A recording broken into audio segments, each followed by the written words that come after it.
Hello,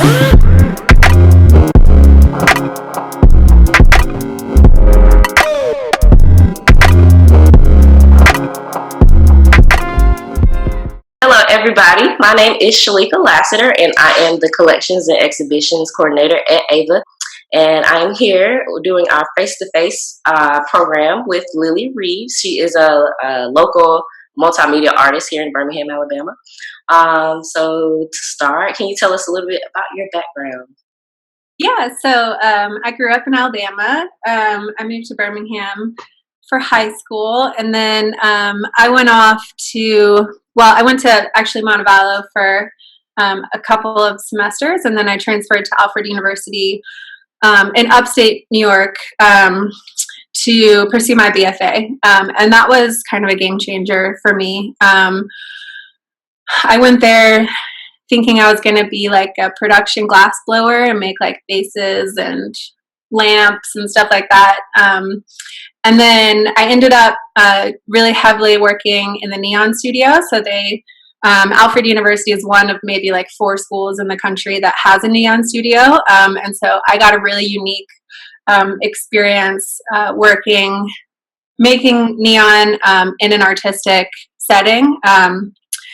And which is very different from how a lot of people approach the medium, which I don't know, we can maybe talk about later. And then I ended up pursuing my MFA directly after I graduated in Phoenix, Arizona, at Arizona State University. And I chose to go there because they also have a neon program. And so, yeah, that's a little bit about me. And so what you're kind of seeing in the background is my thesis show that I presented for my master's degree in Phoenix. And the show itself is called Aurora. And then this was kind of the centerpiece of the exhibition. It was this floating 18-panel installation that was this gateway that you walked through, and it was suspended in layers throughout the gallery. So yeah, and then I think I have another view of it here. So you can kind of see it's a staggered installation, and then when you get to it from like a front angle, you can see the whole thing, and then as you're walking through it, it kind of like tessellates into these different pieces, and each piece is highly symbolic. So yeah, so I guess I don't know if you have a question or if I should just keep going. So, you working at that neon studio is how you got into the light sculptural work, right? Yes. So how did you come to develop these, your own concepts and ideas as far as putting your own style and influence into this kind of work? So this was kind of a culmination of my 3 years of grad school, this show. And so I worked heavily with ideas of healing in my work. And my work kind of as a whole is really heavily influenced from being in the South and growing up in the South. I have always been interested in like mysticism and even like evangelicism. Oh my God, I can't say it. Evangelism. Ooh. And these like strange superstitions and like Southern Gothicism. And so all of this is kind of the foundation for my work, this sort of like mysticism and uncanny, aspects of the uncanny or the supernatural. And so all that kind of bleeds into my work, even now. And so I was really interested in grad school in pseudo rituals and like performance as a tool for performative gestures as a tool for like meaningful kind of rituals made for transformation. And so this whole show was definitely the culmination of that, with the lights, which were supposed to be symbolic lights, as like a sort of tool for moving through space and sort of undergoing experiences that kind of changed you. And then these boxes here were diffused water and like odorless and colorless herbs in them. So like they were intended for heart health, emotional and physical heart health. So the herbs that were in there like dilated your blood vessels and lowered your blood pressure. And it was meant to cause, a calming sense. The herbs were really, really mild. So it was more of a conceptual piece. And then the sort of last component of the show, which uses a lot of these kind of heavy ritualistic aesthetics, is this piece called Revival, and that is a definitely direct and correlation to Southern tent revivals, which are a very traditional or old tradition. And people still have them of in Christianity, which I was raised Episcopalian in the South, which is kind of like the Democrats, but so this sort of tent that I built was meant to. It was surrounded around the idea of euphoria or happiness. And you can see there's like a salt circle, and there's two circles. There's an outer circle and an inner circle of light. And then the inner circle in the middle, there was a grass oasis and a floral bath. And I had a friend who was a sound healer and did a lot of women's work come in and lead these like floral bath and sound bath experiences for small groups of people or individuals. And so that was, for me, that was more of a centerpiece, honestly, than the lights. But I think always my performance work is the work that's more important to me, or that does the most for my audience. And so that's definitely sort of it was a long development. I have years and years of work that led up to that, but I'll save you the long high school, college. Explained all the different pieces and how they are connected to each other as far as like that spiritual aspect, and then the aspect of healing, because it kind of sounds like the color therapy that and then you're incorporating all like the five senses too. I think it sounds like a pretty neat experience. Yeah, it's meant to be immersive, and with all of my performances, I try really hard and sort of turn the idea of performance around so that the audience is who is becoming the performer. And this is, I rarely perform in my own work. I'm interested in choreographing experiences for people, and I call it performance because that's kind of just the only word out there that I feel comfortable with. But yeah, I'm definitely interested in like bringing people in and having them be the performer, experience something, undergo a physical gesture where you do something or someone does something to you, and it's oftentimes very invasive. People are always open to it, and it's always on a volunteer basis, but it's definitely, the point of a ritual is to have this transformative experience. So anytime you do like a sweat lodge or even an Easter service or a funeral or any kind of, or birthday, any kind of ritual like that, right, that has these sort of set actions that you do, which sort of give you an end result. That's really what I'm interested in these performances, is to have that kind of experience for people. How is it, how are the performances as far as getting people to volunteer themselves? Let me see if like, how do I get people involved? How do they react to it when they come up to the exhibition? Like, are they nervous, or they go for it? Like, yes, I want to be a part of this.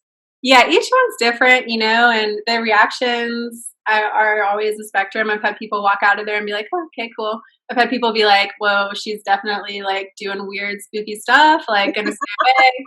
I've had people sobbing, crying, giving me hugs. It's, it depends on the person for sure.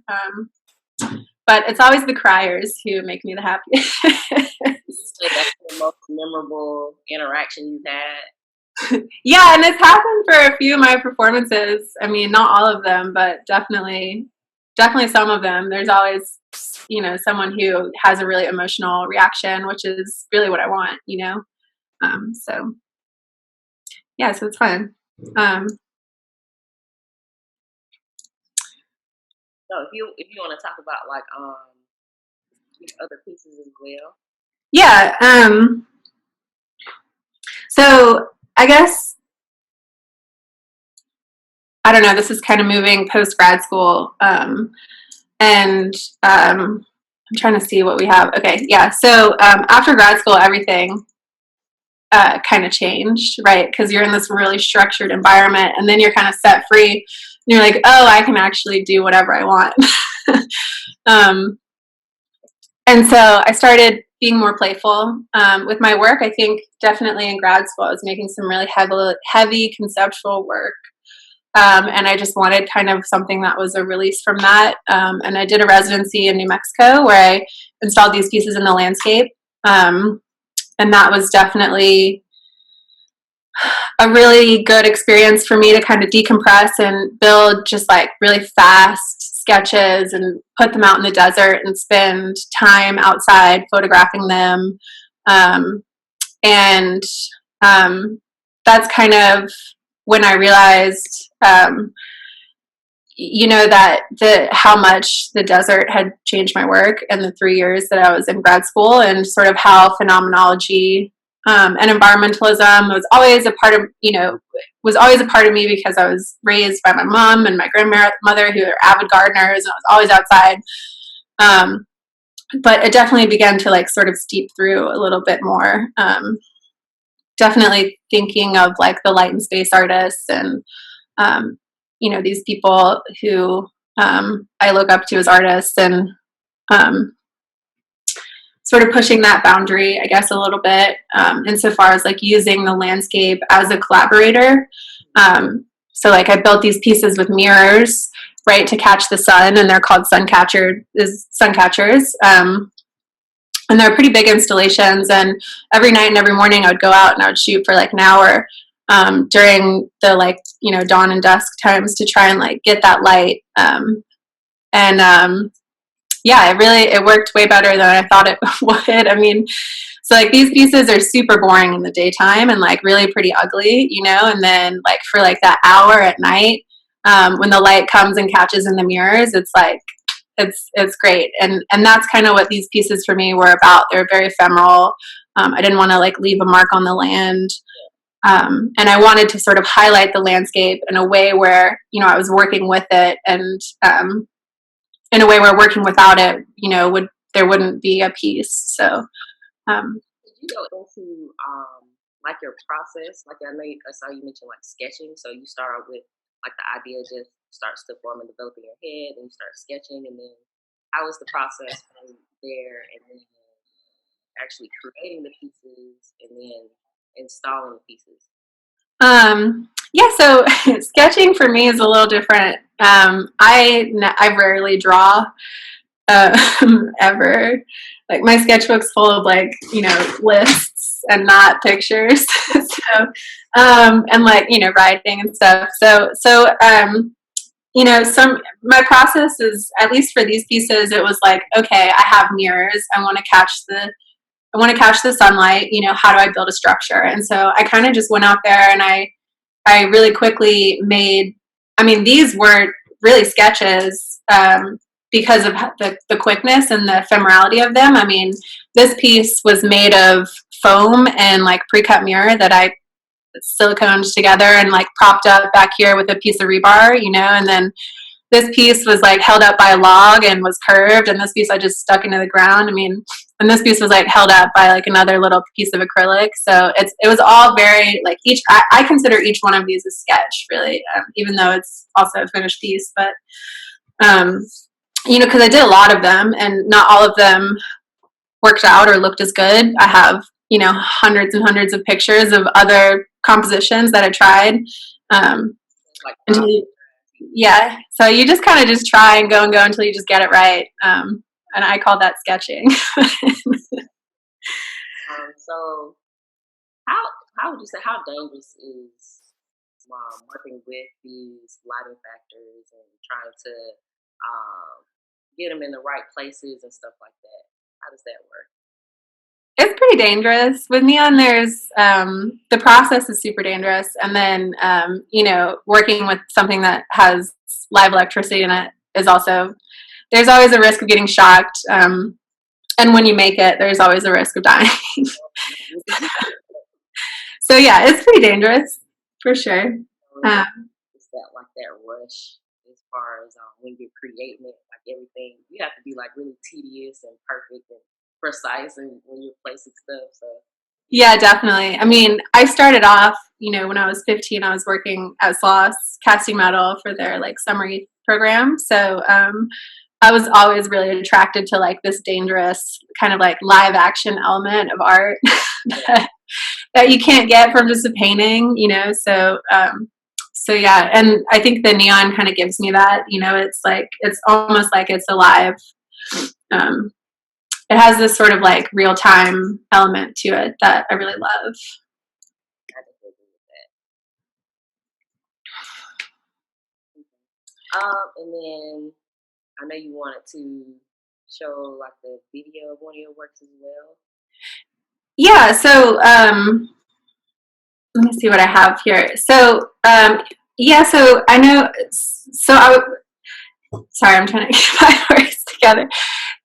So collaboration, I guess, has always been a huge part of my work also. I think sometimes it's hard to like classify myself. We were talking about this earlier, because I make a lot of work and I do a lot of like varied things that are so different. And I think I started collaborating in grad school, like seriously working with other people from concept development onward. And this Krista Davis is one of my collaborators, one of my favorite ones on the record. And so that's become a huge part of my practice too, post grad school, is working with other people. And this was a video we made in the desert. It's called Last Dance with Grand Staircase Escalante. And in 2017, I don't know if you remember, the Trump administration put out this monument review where they put public lands basically up for consideration to be declassified as federal monuments.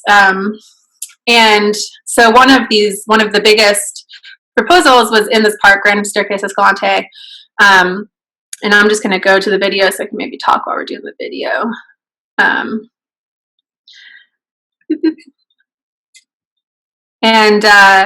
Anyway, so it was proposed that like half of the park would be, made for sale to the highest bidder, essentially. And oops, sorry, that was the wrong one. Oh my gosh. Let's try another one. We even practiced this. So let me just get this really quickly before share screen. So I'm going to mute the sound. There is sound, but I'm going to just talk over it. Maybe I'll play it in a little bit. So yeah, May 2017. So it was reduced by 800,000 acres, which was 45% of its original size, which you could not see in 3 months if you were there walking around. I mean, this place is huge, and it was one of the largest land reserves in the country, outside of Alaska. And so, this is not full screen. And so we built these disco suits, which you can see here. That's Krista in her disco suit. And there are these mirrored suits that were really heavy, and we went to the desert and we filmed for 2 days.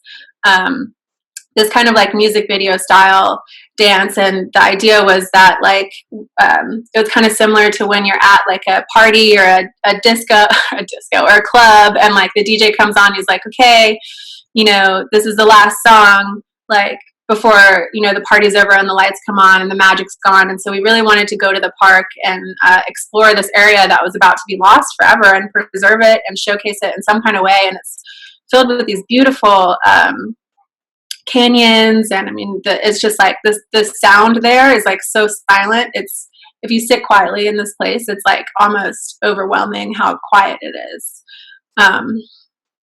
which you can't really get a lot of places, so I'm just going to play it with the music just for a second so you can hear what it's like.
So that's the video.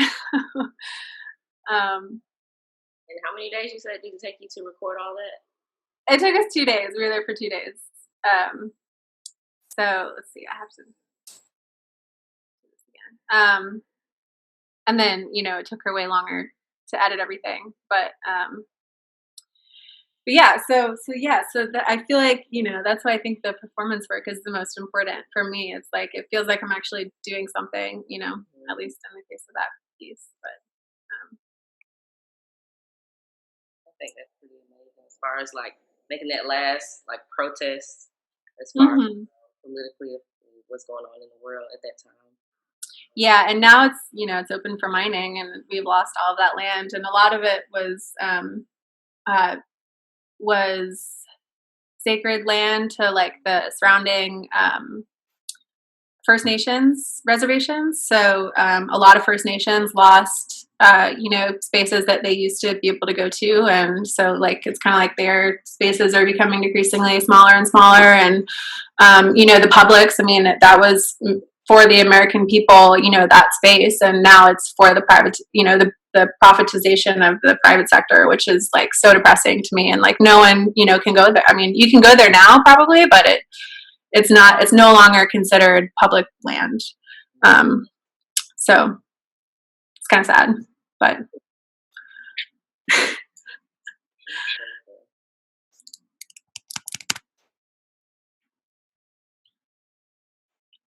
And this was in 2017. Mm-hmm. How do you feel that reaction? How was that reaction? To that piece?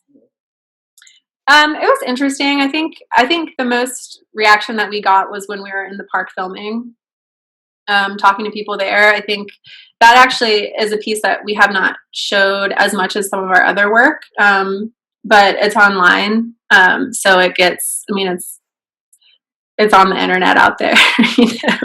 We've shown it at a couple spaces, but yeah, definitely haven't sort of like showed that one as much as I would have liked to. But yeah, I mean, it's just sad, I mean, that's the general reaction is people are just kind of like, oh yeah, that's depressing. I mean, is it at least bringing awareness to it, more awareness going on? Yeah. I mean, it's kind of like how much can you do, which is maybe a little bit nihilistic to say, but it's like these giant forces are at work, and it's not like you can stand there handcuffed to a rock and stop it. I mean, as much as I don't know, you'd need hundreds of people handcuffed to hundreds of rocks.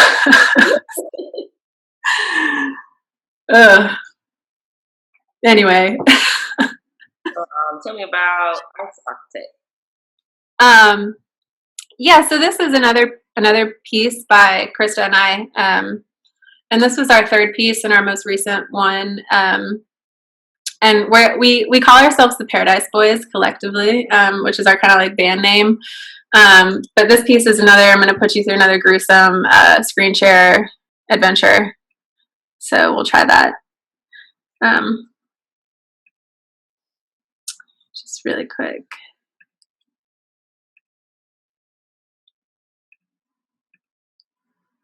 So this piece was another, yeah, like I said, another collaboration. And these are neon circles. So this is the gallery installation of the piece. So it's 2 concentric neon circles. And in the middle, there's this video. And we're continuing to work on this piece. We're writing a couple grants to try and expand this piece. So we're interested in, so the Paradise Boys are interested in sort of like decentering the kind of like traditional colonial human experience. And we're interested in creating these kind of like eco myths. So like fabricating these stories that at the heart of, you know, every story and every piece is always this sort of like rampant environmentalist agenda. And so with this piece, this is called Ice Architect, and the story is about this woman who travels the world and she absorbs heat in her body. And so everywhere that she goes, let's see if we can play it. Everywhere that she goes, she absorbs this kind of like, you know, environmental heat, which is sort of the driver and sort of the main talking point behind climate change. And wherever she travels, the ice regrows. So as we are seeing this sort of disintegration of, you know, old permafrost and, you know, these rivers that have been traveled over in the north. So Krista, I might add, is from the Yukon, Canada. So she lives, you know, very far north in North America. And so this is all footage that she's had, you know, that she's shot there.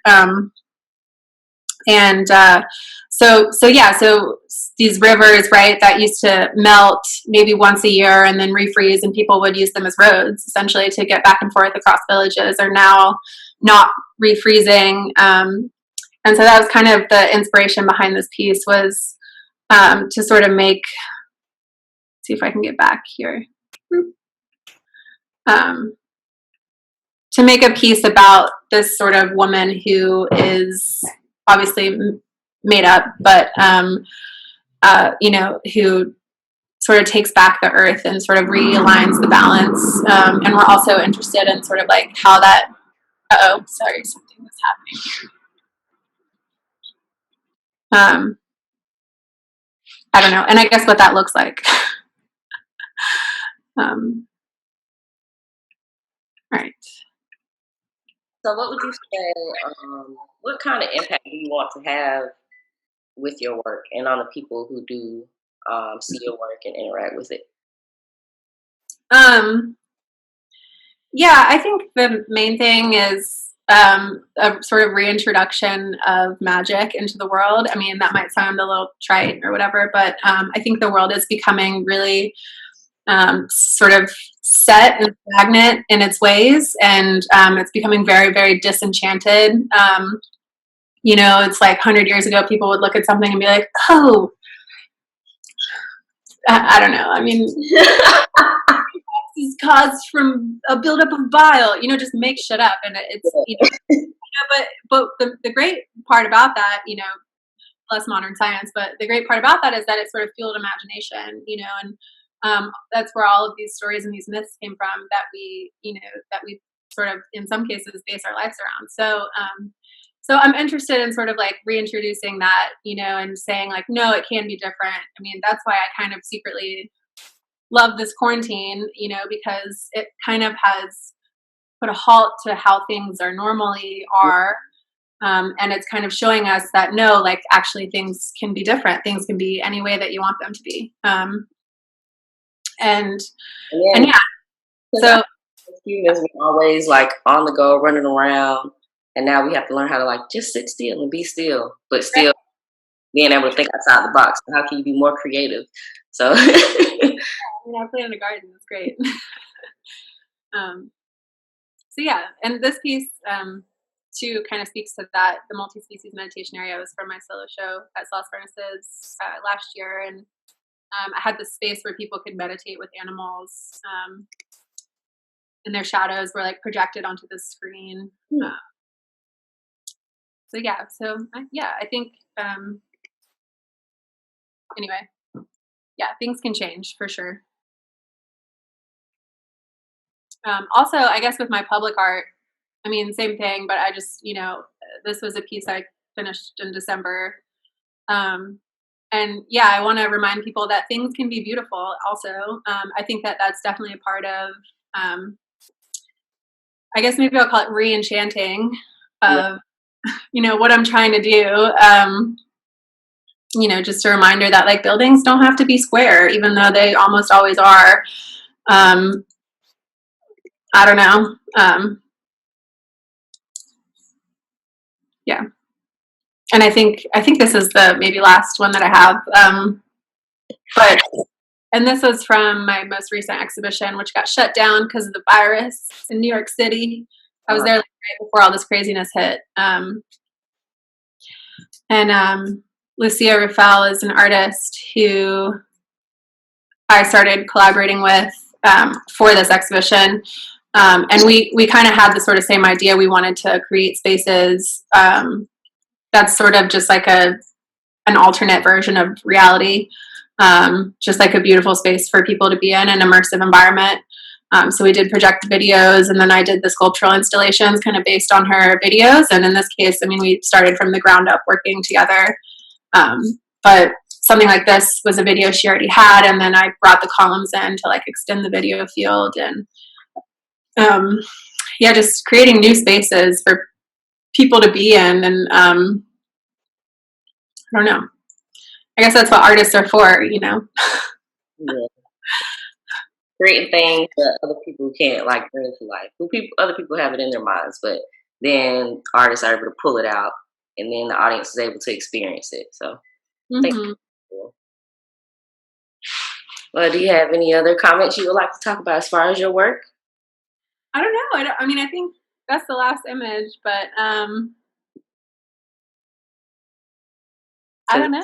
Really amazing pieces you've shown. I can definitely see all the definitely took time and detail to attention as far as getting all this done, and you have some very amazing ideas and conceptual work. It's pretty cool.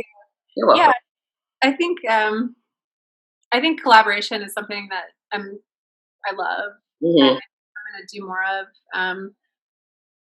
It's like why do everything yourself when you can like be in a band and fun, and you can share the work and the expense and the satisfaction and everything, and like those ideas off of each other and expand the ideas. Yeah, and it's hard, as I collaborate with more and more people, it's harder and harder to sort of like define my own work and like what my own work means, and how I place myself, but I think that that's totally fine. I mean, I remember in high school for like my AP art class, I wanted my like concentration to be like no concentration. I feel like I haven't really grown out of that, I guess. Like you're still figuring out new things and finding new ways to do things. So yeah, and it's a journey. Yeah, and I think it makes the work really accessible too. It not being like so conceptual heavy. Like sorry. Like it's very fluid. Yeah, I mean, this whole exhibition that Lucia and I did, it was all sort of like we made it up as we went along. I mean, we had some ideas, that we started with, but a lot of it was like on-site decision making, and like that was kind of the point of the show. I mean, like creating this thing together, So, and it turned out really beautiful. I mean, I'm super proud of what we did. So, So yeah, I don't know. I think working, artists working together is super magical. I think there's a lot of power in it. I think there's like so much weight that artists could pull if they just banded together, but I don't know. We'll see. Well, I want to thank you so much for doing this virtual interview for AEIVA. This has been a great talk. We learned a lot, and I just want to say really appreciate you. Yeah, thank you for having me so much.